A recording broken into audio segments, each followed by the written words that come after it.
श्री गणेशाय नमः। तृतीये अंशे अष्टादशोऽध्यायः।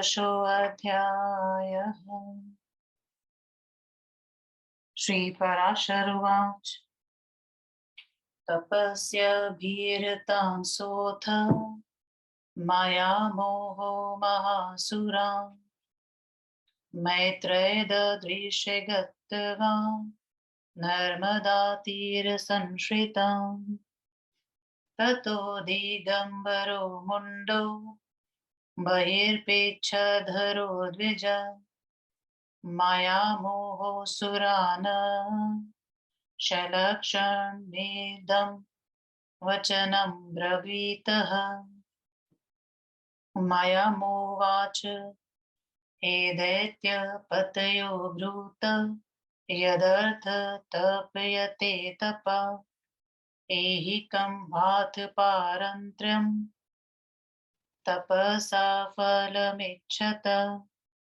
असुराऊचु पारत्र्यफललाभाय तपश्चर्या महामते अस्माभिरीयमारब्धा किं वा तेऽत्र विवक्षितम्। मायामोवाच कोरध्वं मम वाक्यानि यदि मुक्तिं वीप्सतः अर्हध्वमेनमं धर्म च मुक्तिद्वारमं संवृतम्।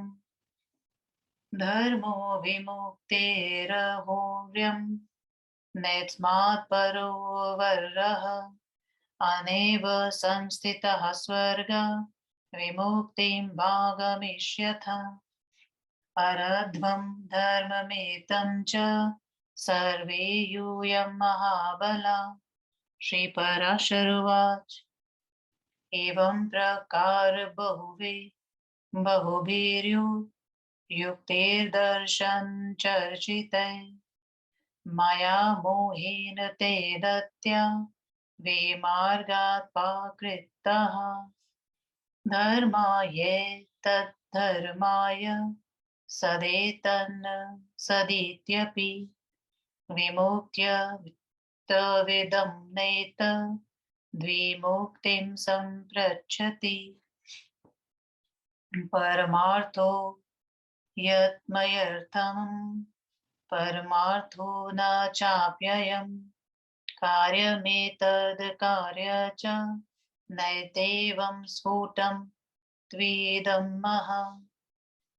दिग्वासामयं धर्मोऽयं बहुवाससाम् इत्यनेकान्तवादं च माया मोहेन नैकधा तेन दृश्यतः दैत्या स्वधर्म त्याजिता द्विज अर्हते तं महाधर्मं माया मोहेन ते यतः प्रोक्तास्तमाश्रितः धर्मं मार्हतास्तेन ते भवन त्रयीधर्म समुत्सर्ग माया मोहेन तः सुरा कारिता सत्तन्मया हांसंस्ततो अनय तत्प्रचोदिता तैरप्यन्ये परे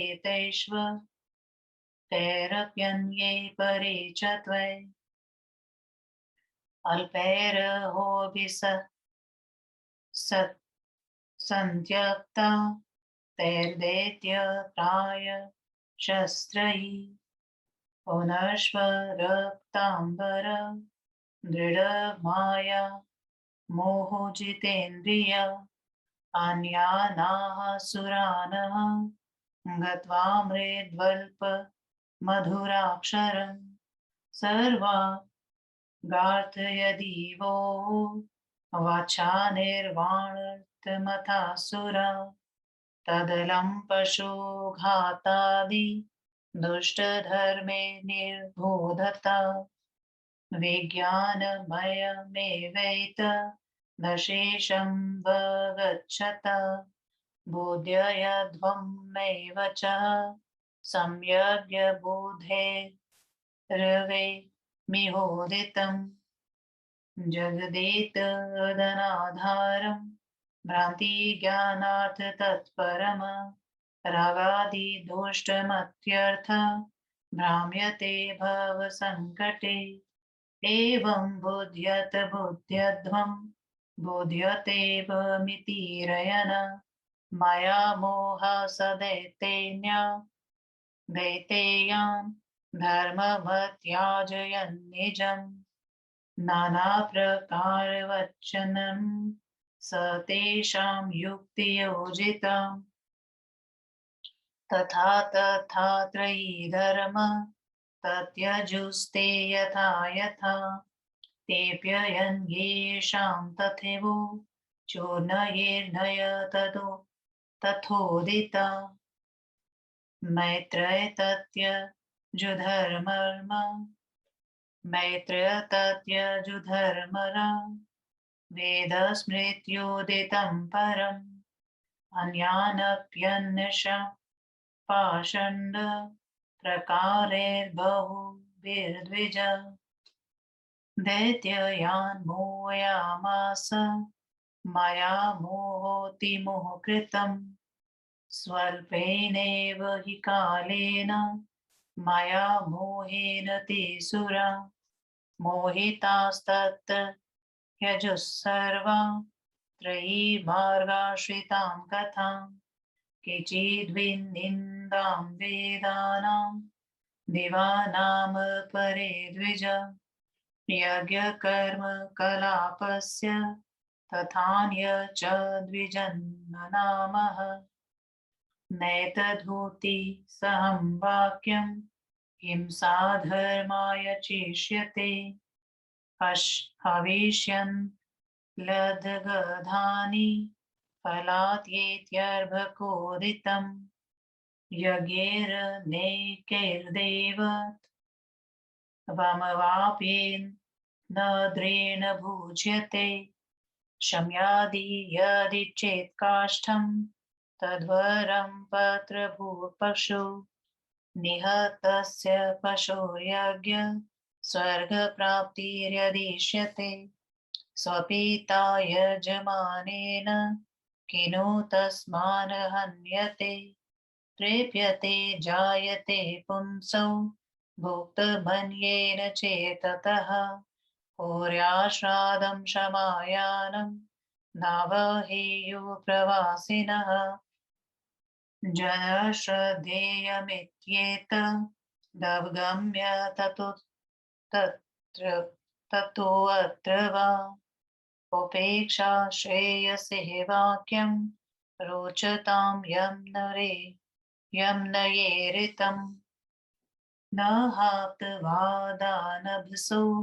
वित्तन्ति महासुरा युक्तिमद्वचनं ग्राहं मया निषेव भवेद्वधे श्रीपराशरुवाच मया मोहेन ते दैत्या प्रकारेर्बहुभिस्तथा व्युत्थापितः यथा नैषां त्रयी कषेदरोच्यत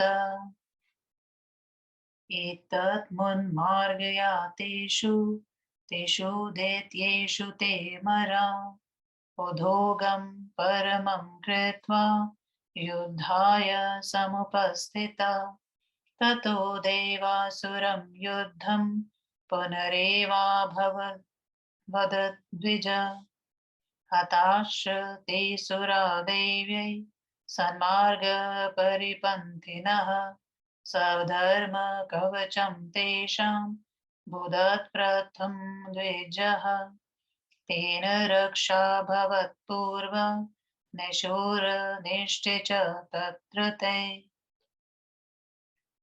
ततो मैत्रेयी तन्मार्ग व्रतीनो ये भवज्जना नगरास्ते तैर्यस्तत्यक्तं त्रयी संवरणं तथा ब्रह्मचारी गृहस्थश्च वानप्रस्थतथाश्रमी परिवारवा चतुर्थो तत्पञ्चमो नोपपद्यते यस्तु सन्त्यज्य ग्रासथ्यं वानप्रस्थो न जायते परिवाचापि मैत्रेय स नग्नपाकृनरम्मः मिथ्यानां कर्मणां विप्र तस्य हानिरहर्निशम अकुर्वन् विहितं कर्म शतपतति तद्धिने प्रायश्चित्तेन महता शुद्धिमाप्नोत्य नापदि पक्षं नित्यक्रियाहानि कृता मैत्रेय मानवः संवत्सरं क्रियाहानि यस्य पुंसोऽभिजायते तस्यावलोकनात् सूर्यो निरीक्ष्य स साधुभिः सदा स्पृष्टे स्नानं सचैलस्य शुद्धेर्हेतुर्महामते पुंसो भवति तस्योक्ता न शुद्धि पापकर्मण देवर्षि पितृभूतानि यस्य निशस्य वेश्मनि प्रयान्त्य न चितां यत्र लोके तस्मान् पाकृतः सम्भाषणानुप्रसादि सहास्यां चैव कुर्वतः जायते तुल्यतः तस्य तैनैव द्विजवत्सरा दिवादीनि श्वासहतं शरीरं यस्य वेशमच न तेन संकरं कुर्यात् ग्रहासन् परिच्छदै अथ भुक्तिं ग्रहेतस्य करोत्यास्यां तथासन शेतेषाप्येक शयने स सदसत्तत्समो भवेत् देवता पितृभूतानि तथा नभ्यर्च योतिथीनः भुक्तेङ्गसापातङ्कं भुक्तेङ् निष्कृति स्तस्य नेष्यते ब्राह्मणादास्तु ये वर्णा ससधर्मादनय यतो मुखा यान्ति ते नग्नसंज्ञां तु येन कर्म स्वस्थिता चतुर्णा यत्र वर्णानां मैत्रेयात्यन्तसङ्करः तत्रास्या साधुवृत्तीनां मोपघाताय जायते अनभ्यर्चय ऋषीन् देवान् पितृभूताधिसस्तता योगोक्ते तस्य संलापात्पतन्ति पतन्ति नरके नरा तस्मादेता नरो नग्ना स्त्रीसन्त्यागदूषिता सर्वदा वर्जयेत्प्राज्ञ अलापस्पर्शनादिषु श्रद्धावद्भिः कृतं यत्ना देवान् पितृपितामहान् न प्रीणयति तच्छ्राद्धं यदेभिरवलोकितं श्रूयते च पुराख्यातो राजाशद्धनुर्भुविः पत्नी च शैवयः तस्या भूरतिधर्परायणा पतिव्रता महाभाग सत्यशोचदयान्विता सर्वलक्षण संपन्ना विनयेन नयेन च स तु राजा तया सार्ध देवदेवां जनार्दनम् आराध्यामास विभुं परमेण समाधिना हौमेर्जपेस्तथा दाने रूपवासेष्वभक्तिता पूजाभिशानुदिवसम्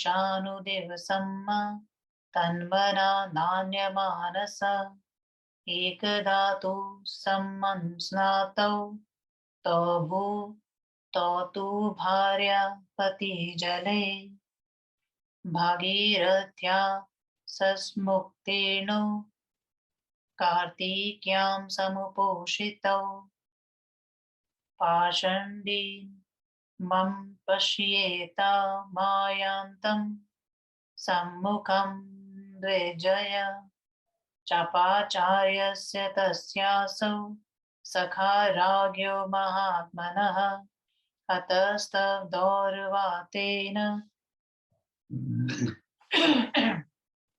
हतस्तदौर्वातेन सखा भावमथाकरो न तु सा भाग्यता देवी तस्य पत्नी पतिव्रतः उपोषितास्मिति रविम तस्मिन्न दृष्टे ददृश च समागम्य यथा न्यायं दम्पतितो यथाविधि विष्णुपूजादिकं सर्वं कृतवन्तो द्विजोत्तमा कालेन गच्छता राजा ममारासौ सपत्नजितः अन्वारुरोहतं देवी चितास्थं भूपतिं पतिं स तु तेनापचारेण श्वाजज्ञे वसुधाधिपः उपोषितेन पाषण्ड संलापो यत्कृतो भवत स तु जाति स्मराजज्ञ काशीराजसुताशुभः सर्वविज्ञानसम्पूर्ण सर्वलक्षणपूजिता तां पिता धातुकामो भा बोध्वराय विनिवारिता तयैव तन्वया विरतो विवाहारम्भतो नृपः ततः सा दिव्यया दृष्ट्या श्वानं निजं पतिं विदिशाख्यं पुरं गत्वा तद्वस्तं ददृशः तमम् त्वं दृष्ट्वैव महाभागं शभूतं तु पतिं तदा ददौ तस्मै वराहारं सत्कारप्रवणं शुभा भुजं दत्तं तथा सोः नामतिमृष्टं विपसितमः सवजाति ललितं कुर्व न बहुचाटुचकार वै अतीव वीडितः बाला कुर्वता चाटुतेन सा प्रणाम पूर्वमाहेदं दयितं तं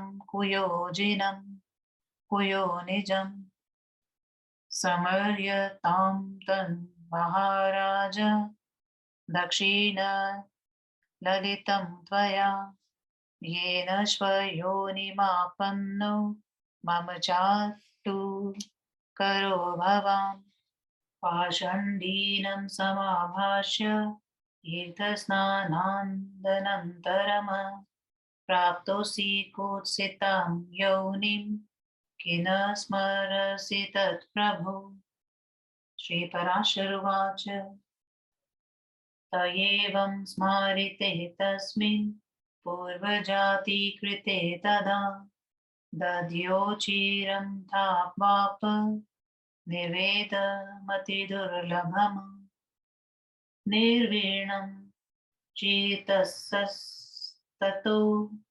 निर्गम्य नगराद्वहि मरुत्प्रपतनं कृत्वा शार्गालीं योनिमागत सापि द्वितीयसम्प्राप्ते वीक्ष्य द्विगेन चक्षुषा ज्ञात्वा शृङ्गालं तं द्रष्टुं ययो कोलाहलं गिरिं तत्रापि दृष्ट्वा तं शार्गालीं योनिमागतम् भर्तारमपि चार्वङ्गी तनया प्रीतिवीक्षितः अपि संरसि राजेन्द्र शव्योनिस्तस्य यन्मया प्रोक्तं ते पूर्वचरितं षण्डालाक्षं संशयं महः पुनस्त्युक्तं स ज्ञात्वाय सत्यं सत्वतां वरं वः सत्यं सत्यवतां वरः कानेन स निराहार सतत्याज स्वं कलेवरम् भूतस्ततो मृको जज्ञे गत्वां तं निर्जने वने समार्यामास भर्तारं पूर्वव्रतं निन्दितं दात्वं मृको महाभाग राजा शतधनुर्भवान् श्वाम्भूत्वां त्वं शृङ्गालो भूर्व्यकृत्वं साम्प्रतं गतः समारीतेन यदा त्यक्तस्तेनात्मा घृतां गतः अपापासा पुनः श्येनं बोध्यमास भामिनी नरेन्द्र संयत्तात्मा आलं ते ग्रधचेष्टयः पाषण्डालापजातोऽयं दोषो यद्ग्रधतां गतः ततः काकत्वमापन्नं सम्नन्तर्जन्मनि उवाच तन्विभर्तारमुपलभयात्मयो गतः अशेष भूभृतः पूर्व वश्यायस्मै बलिं ददु स त्वं काकत्वमापन्नौ जातोऽध बलिभूक् प्रभो एवमेव च काकत्वे स्मारितस्य पुरात्नमः तत्याज भूपतिः प्राणान् मयूरत्वमवाप च मयूरत्वे ततः सा वै चकारानुगतिं शुभा दत्ते प्रतीक्षणं भोज्ये बालातज्जातिभोजनैः ततस्तु जनको राजा वाजिभेदं महाक्रतुं चकार तस्यावभृतेः स्नाप्य मासतं तदा सस्नो स्वयं च तन्वङ्गी समार्यामास चापितं यथासौ शृङ्गालादियोनिं जग्राह पार्थिवः स्मृतजन्म क्रमस्सोऽथ तत्याज स कलेवरम् जज्ञे स जनकस्यैव पुत्रोऽसौ सुमहात्मनः ततः सा पितरं तन्वी विवाहार्थं चोद्यतः स चापि कारयामास तस्या राजा स्वयंवरम् स्वयंवरे कृते सा तं सम्प्राप्तं पतिमात्मनः वर्यामास भूयोऽपि भृतर्भावेन भामिनी भूभुजे च तया सार्ध सम्भोगान् नृपनन्दनः पितृयो परते राज्यं विदेहेषु चकार स याज यज्ञान् शुभ ओन्द्वदो दानानि चार्थिग्नाम् पुत्रानुत्पादयामास युयुधे च सहारिभिः राज्यं भुक्त्वा यथा न्यायं पालयित्वा वसुन्धराम् तत्याज स प्रियान् प्राणान् सङ्ग्रामे धर्मतो नृप ततक्षितास्ततं तं न भूयो भर्तारं सा शुभे क्षणः अन्वारुरोहवेद्येव था पूर्वमुदान्विता ततो वापतया सार्ध राजपुत्र्या स पार्थिवा केन्द्रान्तीत्य वै लोकान् लोकान् प्राप तदाक्ष्यानः स्वर्गाक्षयत्वमतुल्लम दाम्पत्यमतिदुर्लभम् प्राप्तं पुण्यफलं प्राप्य संशुद्धिं तां द्विजोतमः एष पाषण्डसम्भाषादोषः प्रोक्तो मया द्विजः तथाश्वमेधावृत्तः स्नानमाहात्म्यमेव च तस्मात् पाषण्डिभिः पापी प्रालापस्पर्शनं त्यजेतः विशेषतः क्रियाकाले यज्ञादौ चापि दीक्षितः क्रियाः निग्रहे यस्य मासमेकं प्रजायते तस्यावलोकनात् सूर्य पश्येत मतिमानरः किं पुनर्ये स्तु सन्त्यक्ता त्रयी सर्वात्मना द्विजः पाषण्डभोजिभिपापे वेदवाद्विरोधिभिः सहालापस्तु संसर्ग सहास्याचाति पापिनी पाषण्डिभिर्दुराचारे तस्मा तान् परिवर्जयेतः पाषण्डिनो विक्रम स्थान् वेदाग्रतिकाञ्चठाम् हेतुकानवकवृत्तिक्षं वान्मात्रेणापि नाशये दुरतस्तेस्तु सम्पर्क सत्याज्य शाप्यति पापिभिः पाषण्डिभिर्दुराचारे स्तस मातान् परिवर्जयेतः एते नागांस्तवाख्याता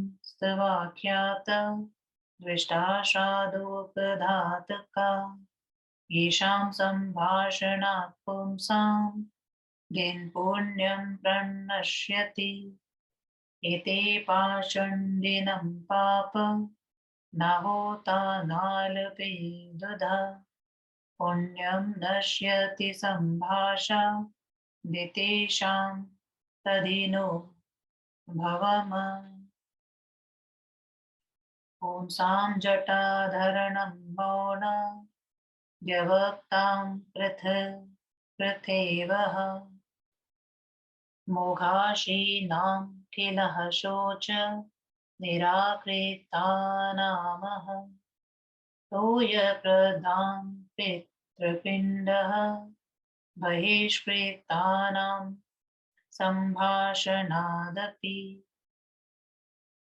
नरा नरकं प्रयान्ति इति श्री विष्णु महापुराणे तृतीये अंशे अष्टादशोऽध्यायः श्री पराशर मुनि विरचिते श्री विष्णु पार्थव निर्णायके श्रीमती विष्णु महापुराणे तृतीयो अंशः समाप्तः। 18वां अध्याय हिंदी अनुवाद। माया मोह का असुरों से संवाद एवं राजा शतधनु की कथा। श्री पराशर महर्षि ने कहा, हे मित्र, माया मोह ने नर्मदा नदी के तट पर तपस्या करने में लगे हुए बड़े बड़े असुरों को देखा। उसके बाद हे द्विज, दिगंबर नग्न मूड मुड़ाए हुए मयूर पंख को धारण किए हुए माया मोह ने असुरों से मधुर वाणी में कहा। माया मोह ने कहा, हे दैत्यपतियों, आप बतलाएं कि तपस्या किस लिए कर रहे हैं। आप लोग लौकिक फल प्राप्त करना चाहते हैं अथवा परलौकिक। असुरों ने कहा, हे महामते, हम लोग पारलौकिक फल को प्राप्त करने के लिए इस तपस्या को कर रहे हैं। आप क्या कहना चाहते हैं। माया मोह ने कहा, यदि आप लोग मुक्ति प्राप्त करना चाहते हैं तो आप लोग जो मैं कहता हूँ उसे कीजिए। मुक्ति के खुले हुए द्वार के समान उस धर्म का समादर कीजिए। यही मुक्ति का सर्वोत्तम धर्म है। इससे बढ़कर कोई भी दूसरा धर्म नहीं है। इसी का पालन करके तुम लोग स्वर्ग अथवा मुक्ति को प्राप्त कर लोगे। हे महाबलवानों, तुम लोग इसी धर्म का समादर करो। श्री पराशर महर्षि ने कहा, इस प्रकार से अनेक प्रकार की युक्तियों को उपन्यास्त करके माया मोह ने दैत्यों को वैदिक मार्ग से दूर कर दिया। ये धर्म है, ये अधर्म है, ये सत्य है, ये असत्य है, ये मुक्ति का साधन है, ये मुक्ति का साधन नहीं है, ये अत्यंत परमार्थ है, वह परमार्थ नहीं है, ये कार्य करने योग्य है, ये कार्य अकार्य नहीं करने योग्य है, ये ऐसा नहीं है, ये स्पष्ट रूप से ऐसा ही है, यह दिगंबरों का धर्म है, यह बहुवस्त्रधारियों का धर्म है। इस अनेकांत बात को माया मोह ने असुरों को अनेक प्रकार से समझाया। हे द्विज, उसके फलस्वरूप उन दैत्यों ने अपने वर्ण धर्म का परित्याग कर दिया। क्योंकि माया मोह ने उन दैत्यों से कहा था कि तुम लोग इस धर्म को अर्थात समादर करो। उस धर्म का समादर करने के ही कारण वे अरहत कहलाए। माया मोह ने उन दैत्यों से वैदिक धर्म का परित्याग करा दिया। उसके पश्चात उन असुरों से प्रेरित होकर दूसरे भी इसी धर्म का पालन करने लगे। दूसरों ने तीसरों को, तीसरों ने चौथों को, उन सबों ने दूसरों को प्रेरित किया। इस तरह से थोड़े ही दिनों में दैत्यों ने वैदिक धर्म का परित्याग कर दिया। उसके बाद जितेंद्रिय मामोया माया मोह लाल वस्त्र धारण करके दूसरे असुरों के पास जाकर मृदु तथा बहुत कम शब्दों में कहा, हे असुरों, आप लोग यदि स्वर्ग चाहते हो अथवा निर्वाण चाहते हो तो इन पशुओं की हिंसा से युक्त त्रयी धर्म का परित्याग करो। आप लोग बोध को प्राप्त करें। यह संपूर्ण जगत विज्ञानमय है। इस बात को तुम लोग समझो। तुम लोग मेरी वाणी पर ध्यान दो। बुद्धिमानों ने इस विषय में कहा है। ये जगत निराधार है, भ्रमजन्य प्रतीति पर टिका हुआ है। ये राग आदि द्वेषों से दूषित है तथा भ्रांत प्राणी इस संकटमय संसार में भटकता रहता है। इस तरह से तुम लोग बुद्धियत जानो, बुद्धियध्वम समझो, बुद्धियत जानो। इस तरह से बुद्ध धर्म का निर्देश करके उन दैत्यों से त्रय धर्म को छुड़वा दिया। उसने अनेक प्रकार की युक्तियों से युक्त वाणी से उन सबों को ऐसा समझाया कि उन सबों ने, दैत्यों ने त्रय धर्म का पूर्ण रूप से परित्याग कर दिया। दैत्यों ने दूसरे दैत्यों को प्रेरित किया और उन सबों ने दूसरे दैत्यों को। इस तरह से उन सबों ने, हे मैत्रेय, वेदों तथा स्मृतियों में वर्णित धर्म का परित्याग कर दिया। हे द्विज, उस मोह को उत्पन्न करने वाले माया मोह ने दूसरे दैत्यों को विविध प्रकार के पाषंडों से मोहित कर दिया। थोड़े ही समय में माया मोह के द्वारा मोहित उन असुरों ने संपूर्ण त्रय धर्म की चर्चा भी छोड़ दी। हे द्विज, उन सबों में से कुछ ने वेद की निंदा करना शुरू कर दिया, कुछ देवताओं की निंदा और कुछ असुर यज्ञ की क्रियाकलाप की तथा दूसरे ब्राह्मणों की निंदा करने लगे। वे कहने लगे, हिंसा से भी धर्म होता है। ये बात युक्ति संगत नहीं है। अग्नि में जला हुआ भविष्य फलप्रद होता है। यह कथन बच्चों की बात जैसी बात है। अनेक यज्ञों को करके देवत्व प्राप्त इंद्र को यदि शमी आदि काष्ठ ही खाना पड़ता है तो उससे अच्छा पत्ता खाने वाला पशु है। यदि यज्ञ में मारे गए पशुओं को स्वर्ग की प्राप्ति होती है तो फिर यजमान अपने पिता को क्यों नहीं मार देता कि उसको भी स्वर्ग की प्राप्ति हो जाए।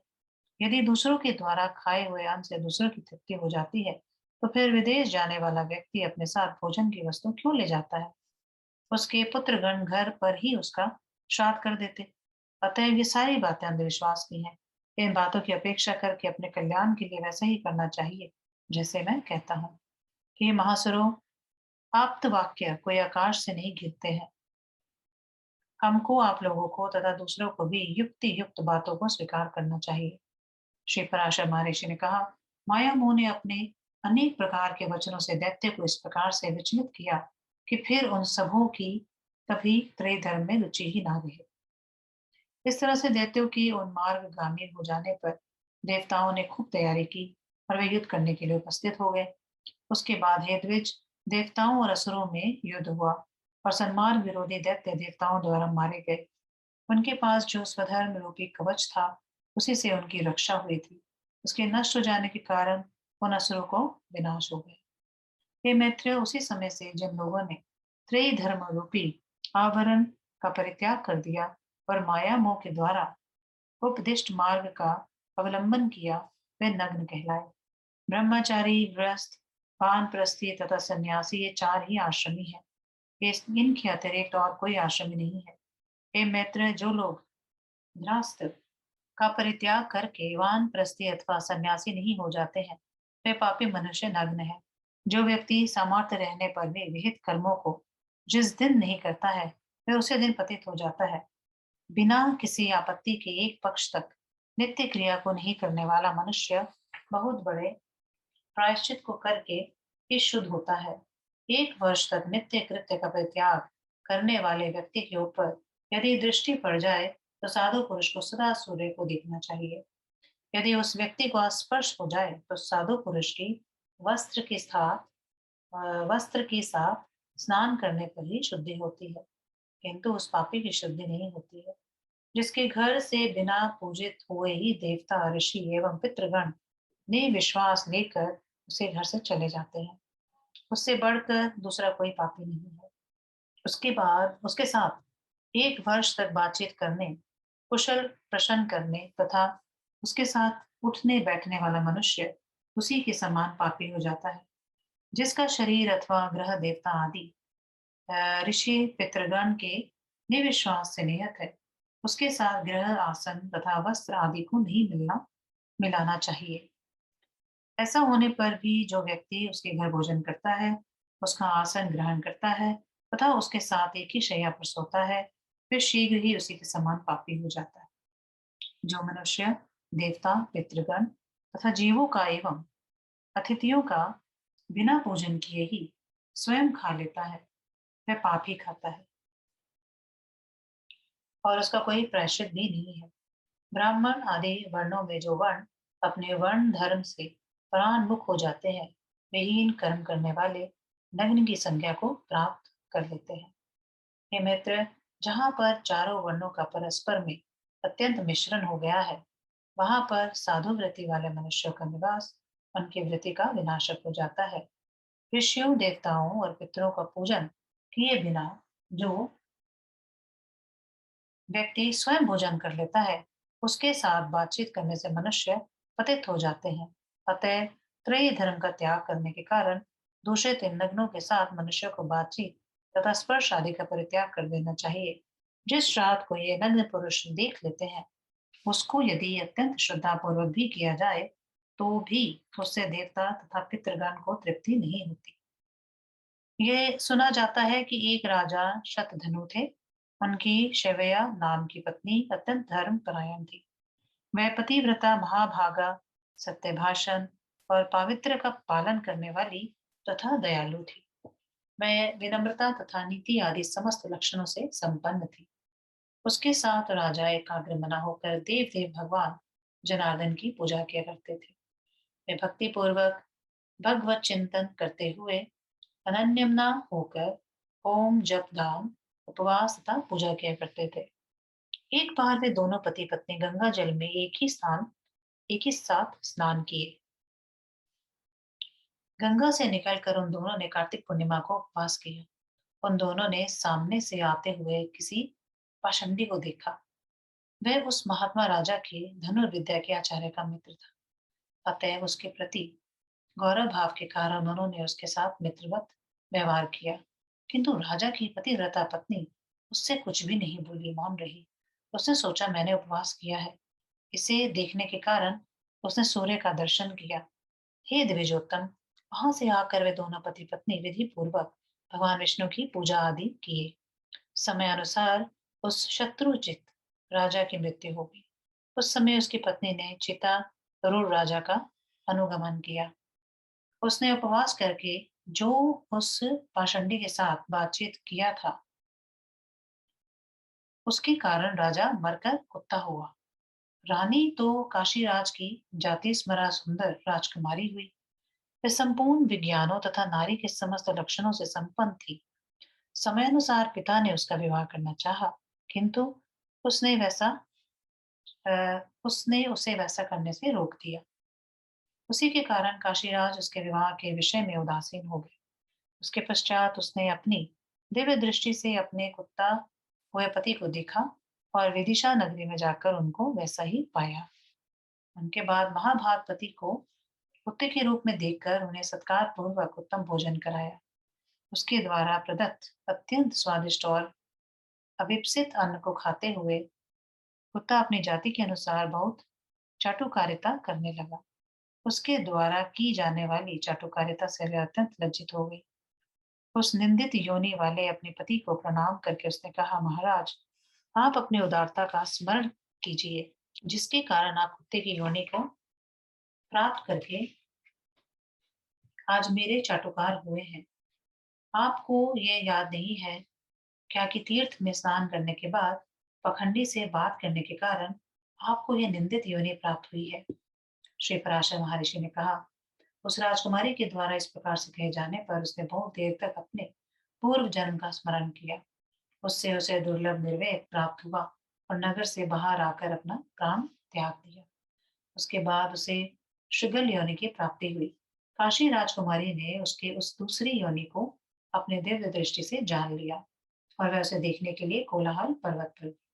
वहां भी अपने पति को श्रृंगाल योनि में देखकर उनसे उस सुंदरी राजकुमारी ने कहा, महाराज, जब आप कुत्ते की योनि में थे, उस समय जो पाखंडी से वार्तालाप विषय बात मैंने कहा था, वह आपको स्मरण है क्या?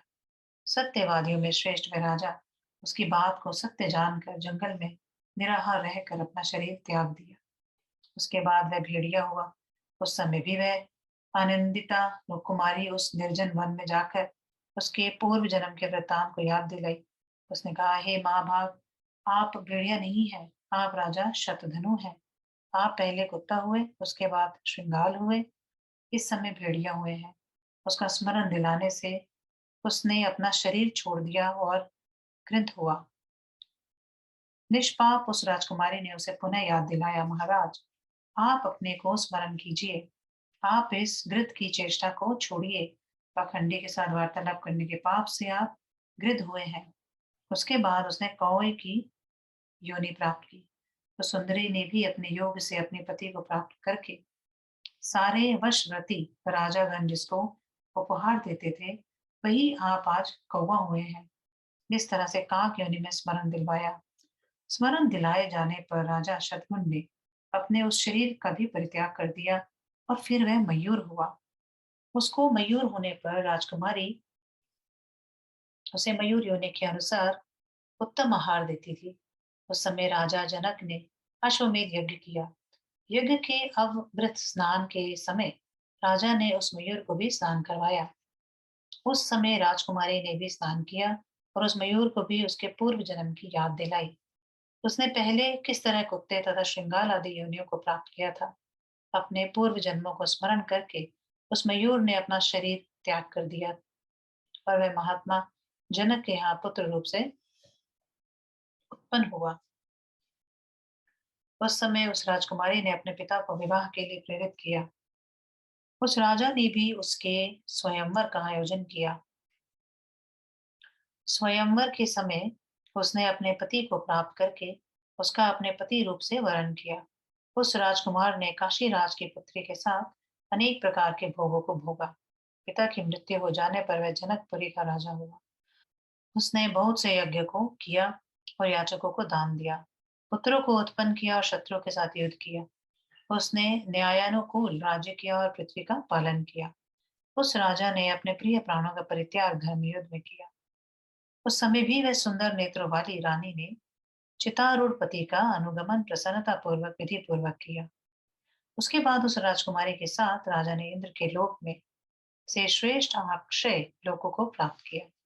हे द्विज श्रेष्ठ, उस शुद्धि को प्राप्त कर लेने के बाद राजा ने स्वर्ग से, जिसकी तुलना नहीं की जा सकती है, ऐसे अक्षय स्वर्ग अत्यंत दुर्लभ दाम्पत्य तथा अपने किए हुए पुण्यों का फल प्राप्त किया। हे द्विज, इस प्रकार से मैंने तुम्हें पखंडी के साथ वार्तालाप करने से होने वाले दोष को बतलाया तथा अश्वमेध यज्ञ में अवृत स्नान करने का भी महत्व बतलाया। अतः पापी पखंडियों से बातचीत तथा स्पर्श को त्याग देना चाहिए। विशेष रूप से यज्ञादि कर्मों में दीक्षित होने तथा श्राद्ध के समय में तो अवश्य त्याग दें। जिसके घर नित्य कर्मों का परित्याग 1 मास तक कर दिया जाता है, उसको देख लेने पर भी बुद्धिमान पुरुष को सूर्य का दर्शन करना चाहिए। हे द्विज, जिन लोगों ने त्रय धर्म का पूर्ण रूप से परित्याग कर दिया है, उन पखंडियों के अन्न को खाने वाले और वेदार्थ का विरोध करने वालों के विषय में क्या कहना? उन पापियों के साथ वार्तालाप करने, संबंध रखने तथा उठने बैठने से अत्यधिक पाप होता है।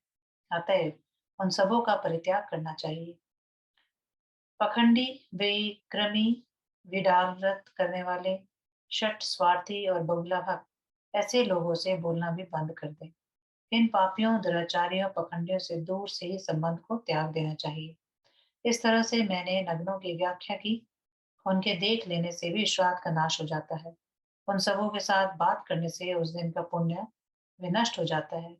ये सभी पाषंडी हैं। विद्वान इन सबों से बात भी नहीं कर सकते। इन सबों से बात भी करने से उस दिन का पुण्य विनष्ट हो जाता है। जो लोग व्यर्थ ही जटा धारण करते हैं अथवा मुड़ाते हैं, देवता अतिथि आदि को भोजन कराए बिना ही भोजन स्वयं कर लेते हैं, शौच का पालन नहीं करने वाले, जलदान और पितृपिंड से बहिष्कृत ऐसे लोगों के साथ बात करने से भी मनुष्य नरक में जाता है। इस तरह श्री विष्णु महापुराण के तृतीय अंश के 18वें अध्याय का शिव प्रसाद द्विवेदी श्रीधराचार्य कृत हिंदी अनुवाद संपूर्ण हुआ। इस तरह श्री पराशर महर्षि प्रणीत श्री विष्णु भगवान के परत्व का निर्णायक श्री विष्णु महापुराण का तृतीय अंश संपूर्ण हुआ। ओम नमो भगवते वासुदेवाय।